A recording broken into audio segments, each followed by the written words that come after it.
Shabbat Shalom, hermanos. Hoy vamos a continuar el estudio de la carta a los hebreos o el libro a los hebreos en su capítulo 9. No sin antes revisar qué vimos en el capítulo 8. En el capítulo 8 el escritor ha puntualizado que su enseñanza es que Yehoshua HaMashiach es nuestro sumo sacerdote y que ascendió a su origen, el cielo, donde está a la espera de que se cumpla todo lo que tiene que cumplirse para regresar como rey. También ha enseñado que él mismo es el verdadero tabernáculo no hecho con manos de hombres. Aclaró que el tabernáculo terrenal con sus elementos y sus cultos era sombra del tabernáculo verdadero en el cielo, es decir, de Mashiach. Y explica que si el primer pacto sacerdotal hubiera cumplido su propósito, no sería necesario que Mashiach estableciera un pacto sacerdotal mejorado. Luego, el escritor, usando las profecías de Jeremías, estableció que vendrían días refiriéndose a la venida de Mashiach en que se levantaría el nuevo pacto sacerdotal mejorado y que éste se sustentaría en tres aspectos. Primero, en poner la Torá en las mentes y conciencia de los creyentes. Segundo, en sellar a los creyentes con el Ruach HaKodesh. Y tercero, convertir a los creyentes en ofrendas por el pecado, es decir, ser sacrificios vivos, es decir, tener una vida soportada en la palabra de Dios. Con estos tres fundamentos, Mashiach está construyendo el nuevo pacto sacerdotal, con él como sumo sacerdote en el cielo y un pueblo que está transformando sus conciencias en la tierra para convertirse en un reino de sacerdotes en el cielo. Eso fue lo que vimos en el capítulo 8. Hoy iniciamos el capítulo 9 con el verso 1 al 2 que dice: ahora bien, aún el primer pacto tenía ordenanzas de culto y el santuario terrenal. Es decir, había culto y santuario terrenal. Porque había un tabernáculo preparado en la parte anterior en el cual estaban el candelabro, la mesa y los panes consagrados o los panes de la presencia, y este se llamaba el lugar santo. Bien, el escritor ha venido desarrollando para los hermanos hebreos la enseñanza de que Yehoshua vino para renovar el sacerdocio levítico a fin de establecer un sacerdocio mejorado. Cuando dice mejorado, se refiere a que es mejor para los que son llamados a ser pueblo de Elohim, porque el sumo sacerdote es sin pecado y a la vez es el tabernáculo no hecho por hombres. Entonces ahora continúa diciendo: ahora bien, aún el primer pacto tenía procedimientos tocantes al culto y tenía el santuario que era de este mundo. Recordemos que para el tiempo de esta carta el templo de Jerusalén estaba en pie.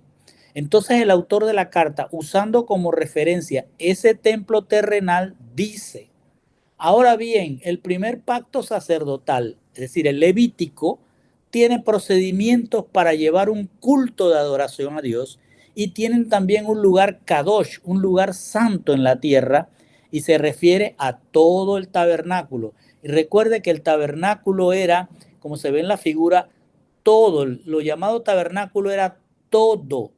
Y luego va a hablar del templo que está dentro del tabernáculo. Entonces agrega el escritor: porque había una tienda sagrada, es decir, el templo este que se ve en la figura, había una tienda sagrada preparada en la parte anterior, en el cual estaba el candelabro, la mesa y los panes de la presencia. Y este se llama lugar santo, lugar Kodesh. El escritor ha dicho que el sacerdocio levítico tenía un culto y un templo terrenal. Y todo esto estaba en pie en aquel momento. Entonces ahora va a hacer una referencia a cómo estaba configurado ese templo. Y dice que el culto y el templo terrenal tenían una tienda preparada en la parte anterior. Al decir en la parte anterior, da a entender que hay una parte posterior también.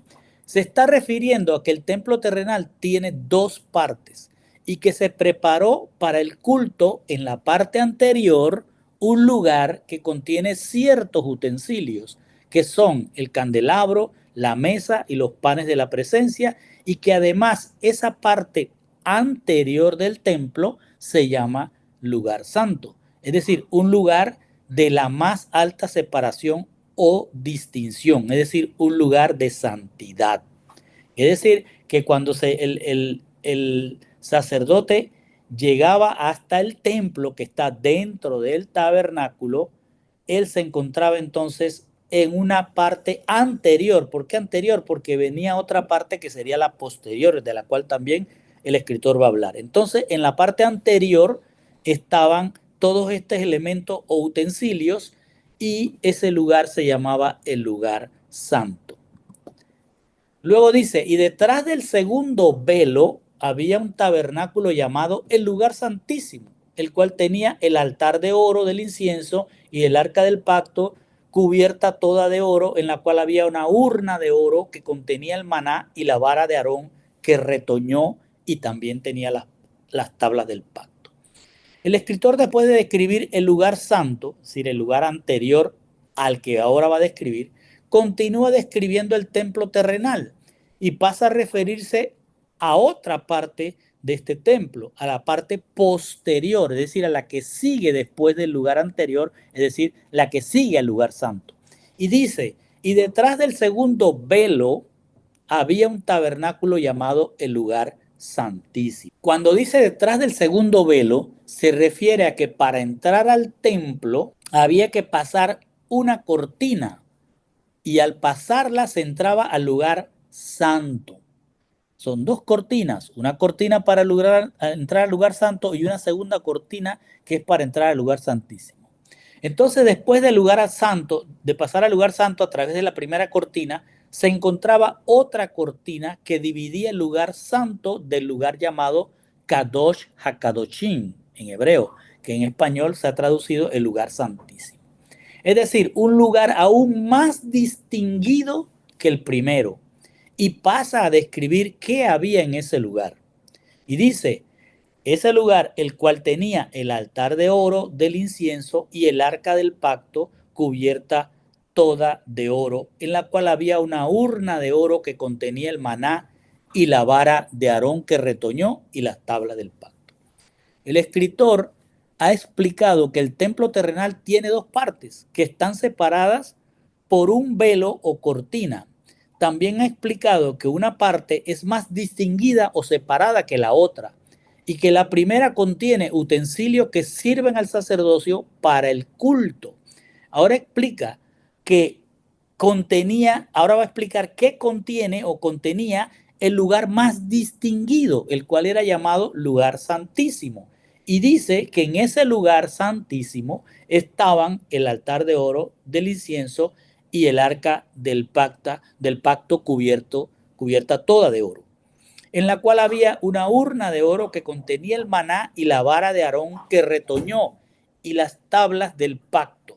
Con esa explicación, los hebreos que escuchaban entendían que la separación de los lugares implicaba separación del sacerdocio. Es decir, esa cortina era también una separación del sacerdocio, porque al lugar santo entraban muchos sacerdotes para el culto, pero al lugar santísimo, el sumo sacerdote, alguien que debía ser llamado por Dios entre los hijos de Aarón, era el único que podía entrar. Y esto era una vez al año en Yom HaKippurim. Entonces, después el escritor va a seguir hablando más sobre este lugar santísimo y dice, y sobre ella estaban los querubines de gloria que daban sombra al propiciatorio, pero de estas cosas no se puede hablar ahora en detalle. Después que el escritor hace la descripción de las dos partes del templo, es decir, de las dos partes del templo son el lugar santo, seguido de la cortina que separa al lugar santísimo. Entonces son lugar santo y lugar santísimo. Ahora se concentra en explicar lo especial o distinguido que es el lugar santísimo, debido a lo que hay en él. Y eso es el arca del pacto cubierta toda de oro, y dice, y sobre ella, es decir, sobre el arca del pacto, estaban los querubines de gloria que daban sombra al propiciatorio. El escritor quiere que los hermanos hebreos recuerden el culto que se hace en el lugar santísimo. Y les dice, en el lugar santísimo está el arca del pacto, cubierta toda de oro, y sobre ella están los querubines de gloria que dan sombra al propiciatorio. Entonces, para entender esto tenemos que entender qué es el propiciatorio. El propiciatorio era la tapa del arca en la que estaban los dos querubines con sus alas desplegadas, y en medio de ellos había una especie de recipiente donde se depositaba la sangre. Propiciatorio es la tapa del arca, y esa palabra propiciatorio en griego es hilasterión, que se traduce de la palabra hebrea caporet, la cual se relaciona con la palabra kippur, que traducen expiación. El autor de la carta quiere que los hebreos comprendan la importancia del lugar santísimo, y que es el lugar de Kippur, el lugar donde se cubren los pecados, y al que no todos los sacerdotes levitas pueden entrar, sino el que Dios escoja, y solo en Yom HaKippurim. Y Yom HaKippurim representa simbólicamente el día que serán transformados los cuerpos corruptibles en incorruptibles. También el lugar santísimo era donde se revelaba la presencia de Hachén. O sea, que el sacerdote que en Yom HaKippurim entraba allí era como cuando Moisés entraba a la tienda, al templo del desierto, y la presencia de Dios se le presentaba allí. La presencia se presentaba como un fuego, como un humo. La enseñanza era para los hermanos hebreos, de parte del escritor de la carta, que mientras al lugar santo entraban muchos sacerdotes, al lugar santísimo entran pocos, es decir, uno, y es aquel que escoja entre los muchos el Señor para presentarse ante él como mediador, para depositar sangre en ese recipiente entre los querubines para cubrir los pecados de los muchos. El escritor agrega, pero de esas cosas no se puede hablar ahora en detalle. Lo que está diciendo es que ya era suficiente de seguir describiendo algo que ellos conocían muy bien. Y por eso les dice, mas no es el momento de hablar de todo en detalle. Entonces dice en el verso 6 y 7, así preparadas estas cosas, los sacerdotes entran continuamente al primer tabernáculo para oficiar en el culto. Pero en el segundo solo entra el sumo sacerdote una vez al año, no sin llevar sangre, la cual ofrece por sí mismo y por los pecados del pueblo cometidos en ignorancia. El escritor le ha dicho a los hermanos hebreos cosas que ellos sabían sobre el templo del desierto, pero resulta que el templo, que todavía estaba en pie en tiempos de esta carta, ya no contenía el arca revestida en oro, y por tanto tampoco tenían el propiciatorio, ni se revelaba la presencia de Hachén en ese tiempo. Ahora les dice, así preparadas estas cosas, los sacerdotes entran continuamente al primer tabernáculo, es decir, al primer área donde podían entrar los muchos sacerdotes, y eso era el lugar santo, y ahí dice, para oficiar en el culto. Les está diciendo, y así dispuestas estas cosas en los dos lugares, es decir, menorá, mesa de los panes y en el otro lado el arca del pacto. Y cuando dice cosas, se está refiriendo a los utensilios que están dentro del lugar santo y del lugar santísimo. Entonces dice, en la primera parte del templo entran los sacerdotes continuamente para cumplir los oficios del culto, es decir, los ritos y las ceremonias con que se tributaba respeto a Elohim en el lugar santo. Ahí entran los muchos. Con respecto era este culto a mantener la luz de la menorá, renovar los panes de la presencia, así como mantener los carbones encendidos.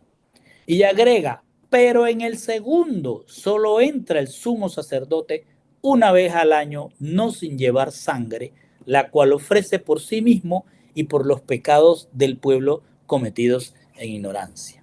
Les está haciendo una diferencia entre el lugar santo y el lugar santísimo, haciendo notar que en el lugar santo entran muchos sacerdotes, pero en el lugar santísimo, donde hay Kippur, donde hay cobertura de pecados, solo entra un sacerdote que Dios escoge. Y ese escogido no entrará sin el sacrificio de un ser inocente. Es decir, sin que muera alguien inocente, no se podía entrar ahí. Y ese inocente es el que paga por los propios pecados de ese sacerdote elegido y por todos los pecados del pueblo cometidos en ignorancia. Y dice en el verso 8 al 9, queriendo el Ruach HaKodesh dar a entender esto, que el camino al lugar santísimo aún no había sido revelado, en tanto que el primer tabernáculo, es decir, el lugar santo, permanece y era en pie, lo cual es un símbolo para el tiempo presente, según el cual se presentan ofrendas y sacrificios que no pueden hacer perfecto en su conciencia al que practica ese culto. ¿Qué nos está diciendo? El escritor ha descrito el templo terrenal con sus dos lugares y los utensilios que contienen, pero ha querido que los hermanos hebreos noten la diferencia entre los dos lugares. El lugar santísimo son muy pocos los escogidos por Dios para que entren, es decir, el que escoge es Dios para que entren en ese lugar santísimo. Pero además los hebreos sabían que ya no había ni arca ni propiciatorio en el templo que estaba en pie, pero seguían confiando en que sus pecados eran cubiertos por la sangre de un inocente. Entonces ahora les dice, queriendo el Ruach HaKodesh dar a entender esto, que el camino al lugar santísimo aún no ha sido revelado, en tanto que el primer tabernáculo permaneciera en pie. Les está diciendo que todavía el templo, mientras él está leyendo estas cartas, estaba en pie y todavía seguían los hermanos hebreos confiando en que sus pecados se iban a ser cubiertos por la sangre de algún animal. Les está diciendo que el Ruach HaKodesh, la mente de Mashiach, ha dado a entender que el camino al lugar santísimo aún no ha sido revelado para muchos hermanos hebreos porque el templo terrenal estaba de pie.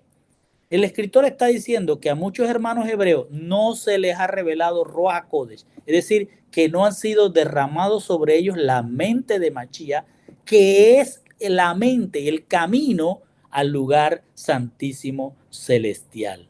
Y que ese camino, es decir, la mente de Mashiach, no se derramará sobre ellos en tanto que ellos sigan confiando que sus pecados son cubiertos con la sangre de animales inocentes en un templo terrenal que estando de pie no tiene ni arca ni propiciatorio, ni se revela la presencia de Hachén, pero seguían siendo enseñados por los líderes de aquel tiempo que el culto de ofrendas y sacrificios era lo que perdonaba sus pecados.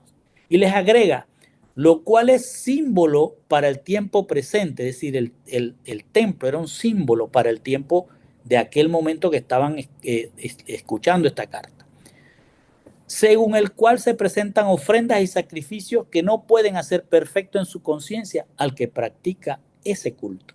El autor está enseñando que mientras el templo terrenal estuviera en pie, este sería un símbolo en aquel tiempo para que los hermanos hebreos siguieran creyendo que presentando ofrendas y sacrificios, Dios cubriría sus pecados y ellos se podían purificar, es decir, transformar sus conciencias mediante un culto que se basaba en llevar ofrendas y en el derramamiento de sangre ajena.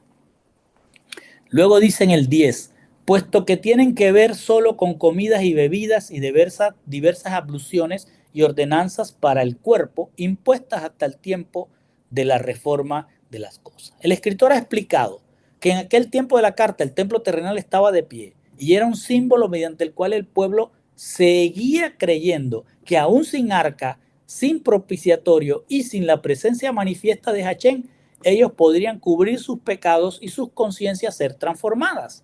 Pero en realidad, año tras año volvían al templo a pedir perdón.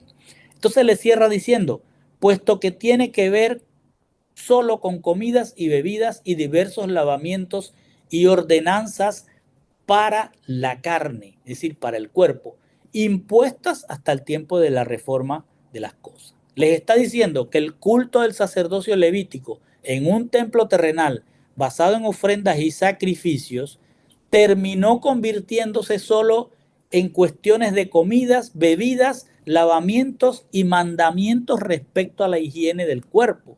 Pero esos mandamientos de hombre no pueden hacer que el pueblo transforme su conciencia. Lo que está diciendo es que ese culto, cuando se estableció por el asunto del becerro de oro, debió entenderse como una didáctica que debía ayudar a la transformación de la conciencia del pueblo con respecto al pecado, para que puedan estar habilitados para la presencia de Dios. Pero como se convirtió en un asunto de comidas y bebidas y de diversos lavamientos y ordenanzas sobre higiene, esa didáctica no estaba logrando el objetivo. Entonces agrega que estos mandamientos del sacerdocio levítico estarían imponiéndose hasta el tiempo que se corrijan completamente esas cosas. El escritor se está refiriendo a que los mandamientos de hombre seguirán imponiéndose hasta el tiempo de volver las cosas al diseño original. Y ese tiempo estaba a punto de comenzar con la destrucción del tabernáculo terrenal y su culto, y finalizará con la segunda venida de Mashiach. Es decir, que los mandamientos de hombre, aunque el templo haya sido destruido y haya quedado piedra sobre piedra en aquel tiempo, el mandamiento de hombre siguió y sigue hasta hoy y seguirá hasta que Mashiach regrese. Entonces dice en el 11 el 12, pero cuando Mashiach apareció como sumo sacerdote de los bienes futuros a través de un mayor y más perfecto tabernáculo, no hecho con manos, es decir, no de esta creación, y no por medio de la sangre de machos cabríos y de becerros, sino por medio de su propia sangre, entró al lugar santísimo, una vez para siempre, habiendo obtenido redención eterna. El escritor les ha recordado a los hermanos hebreos que en el templo terrenal tiene dos lugares que representan la santidad. A través de un lugar santo al que entran muchos y un lugar santísimo al que entran pocos. Y que esos lugares tenían unos utensilios para el servicio, para el culto. También les he explicado que los sacerdotes desarrollaron un culto basado en ofrendas y muerte de animales, pero que como ese templo todavía estaba en pie, el Ruach HaKodesh no les revelaba el camino al verdadero lugar santísimo. Y cuando dice el camino, se refiere a Mashiach, es decir, que no se les ha revelado Mashiach, el camino, a aquellos que todavía siguen confiando en ese templo, en sus utensilios y en su culto. Esa revelación a la que se refiere el escritor de la carta es que ese templo terrenal con sus dos lugares, sus utensilios y su culto, es una simbología, una didáctica, una sombra para el tiempo presente, para el tiempo que estaba en pie ese templo. Es decir, era una didáctica que todavía se mantenía a pesar de que ya Mashiach había venido. Pero que ni los lugares, es decir, ni los dos lugares, ni los utensilios, ni el culto que se ejercía en ese templo transformaba la conciencia del pueblo, porque ya sin arca, sin propiciatorio y sin presencia de Hachén, el culto se había convertido en mandatos de hombres impuestos a través de comida, bebida y limpieza del cuerpo. Entonces ahora dice, pero cuando Mashiach apareció como sumo sacerdote de los bienes futuros a través de un mayor y más perfecto tabernáculo, no hecho con manos, es decir, no de esta creación. Les está diciendo, pero cuando Mashiach fue revelado como sumo sacerdote de los bienes futuros, en otras palabras, cuando Mashiach vino, se sacrificó, resucitó y ascendió como sumo sacerdote celestial, se hizo para nosotros nuestro templo, no por manos de hombre. Y cuando dice sumo sacerdote de las cosas, en griego dice de las cosas buenas, pusieron bienes venideros, que no está mal, es decir, sumo sacerdote de las cosas buenas o de los bienes venideros, se refiere a que a nosotros, los bienes venideros, somos nosotros. Es decir, que nosotros somos los bienes venideros del futuro con cuerpos incorruptibles. Entonces está diciendo que el sumo sacerdote de las cosas venideras es Machía con nosotros en el cielo, que seríamos los utensilios dentro de ese lugar santísimo, que seríamos los bienes futuros del futuro templo. Por eso que leemos en Apocalipsis que Él es, no hay templo, sino que Él es nuestro templo. Y nosotros vamos a ser entonces los utensilios, es decir, nosotros con nuestros cuerpos celestiales serviremos al servicio de Machía. Por eso dice que Machía se revelará como sumo sacerdote de nosotros a través de un mayor y más perfecto tabernáculo, no hecho con manos, porque no es de esta creación. Y por tanto, los utensilios de ese tabernáculo perfecto tampoco serán hechos por mano de hombre, sino por el poder transformador de Yehoshua cuando Él venga. Y les agrega, y no por medio de la sangre de machos cabríos y de becerros, sino por medio de becerros, sino por medio de su propia sangre, entró al lugar santísimo una vez para siempre, dice, pero acá dice para el Olán, o sea, entró al lugar santísimo por un tiempo Olán, habiendo obtenido redención eterna. Está diciendo que Machías se hizo nuestro tabernáculo, donde nosotros seremos utensilios transformados a su servicio, y esto no será por un culto que incluye la muerte de inocentes, sino por su propio sacrificio, y que producto de entregar su vida cuando fue semejante a hombre, entró al lugar santísimo, es decir, al cielo, una vez y por un tiempo olam, es decir, por un tiempo en el que será sumo sacerdote, pero terminado ese tiempo volverá a la tierra como rey. Entonces el escritor cierra diciendo que con su sacrificio Mashiach obtuvo redención eterna. Lo que está diciendo es que con su sacrificio nos puso en escapatoria del pecado para que iniciemos la transformación de nuestras conciencias para servirle en la tierra como le serviremos en el cielo. Y dice el 13 al 14 para ir cerrando. Porque si la sangre de los machos cabríos y de los toros y la ceniza de la becerra rociada sobre los que se han contaminado santifican para la purificación de la carne, cuanto más la sangre, es decir, el sacrificio de Machía, el cual mediante el Ruá eterno se ofreció a sí mismo sin mancha a Dios, y dice, esparcirá sobre vosotros agua limpia y seréis limpios de vuestras conciencias de obras muertas para que sirváis al Dios vivo. El escritor les ha dado a entender que Yehoshua es nuestro tabernáculo y que nosotros le serviremos, y que esto él no lo logró a través de un culto con la sangre de machos cabríos y de becerros, sino por medio de su sacrificio, y después entró al lugar santísimo, es decir, al cielo. Ahora les dice, porque si la sangre de los machos cabríos y de los toros y la ceniza de la becerra rociada sobre los que se han contaminado santifican para la purificación de la carne. Miren lo que está diciendo. El escritor se está refiriendo al sacrificio de machos cabríos y toros durante Yom HaKippurim, que era el día en que se cubrían los pecados, es decir, se perdonaban los pecados, y estos sacrificios en Yom HaKippurim eran para eso, cubrir los pecados. Y dice, y entregan además, y agrega, dice, que con el ritual de la becerra, es decir, la vaca roja, buscan la purificación, es decir, hacerse estaor o habilitados para estar en la presencia de Hashem. Está diciendo que los cultos de los machos cabríos y los toros y el rito de la vaca roja buscaban unos perdón, y con las cenizas de la becerra buscaban purificación. ¿Para qué? Para llegar al lugar santísimo, es decir, al cielo y estar en la presencia de Hashem.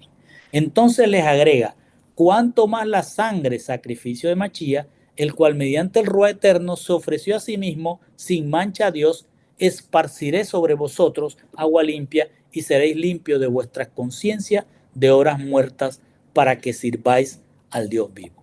El escritor quiere decir que si el pueblo creía que el culto de Yom Kippurín, con los sacrificios de machos cabríos y de toros, cubría sus pecados y que el rito de la vaca roja los purificaba, escuche bien, un culto buscaba, era el perdón y el otro rito buscaba la purificación.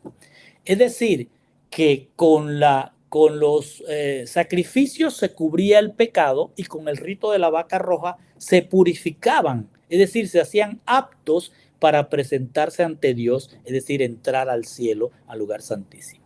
Entonces les dice, ¿cuánto más? Si ustedes creen que con esos ritos y con esos sacrificios ustedes van a llegar al lugar santísimo, cuánto más con el sacrificio de Machía, es decir, de Dios mismo que los cubría y los purificaba. Entonces sí entrarían al cielo. El escritor le está dando a entender que los cultos del templo terrenal ni cubrían pecados ni transformaban su conciencia para que se hicieran aptos a la presencia de Hashem.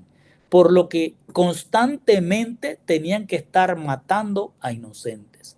Pero el sacrificio de Machía sí cubre pecados y transforma las conciencias porque fue algo establecido desde la eternidad. Por eso dice, por medio del Ruá del Olam, ponen Ruá eterno. Es decir, por medio de la mente de Elohim en el cielo, quien planeó venir en semejanza de hombre y ofrecerse como sacrificio sin pecado para poner en escapatoria del pecado y hacer aptas las conciencias de los escogidos, y esto no lo hace esparciendo cenizas, sino agua limpia, es decir, palabras y Ruach HaKodesh, de manera que la conciencia de los escogidos se transforme y se aparten de cultos y ritos que son obras muertas para que empiecen a servirle al Dios vivo.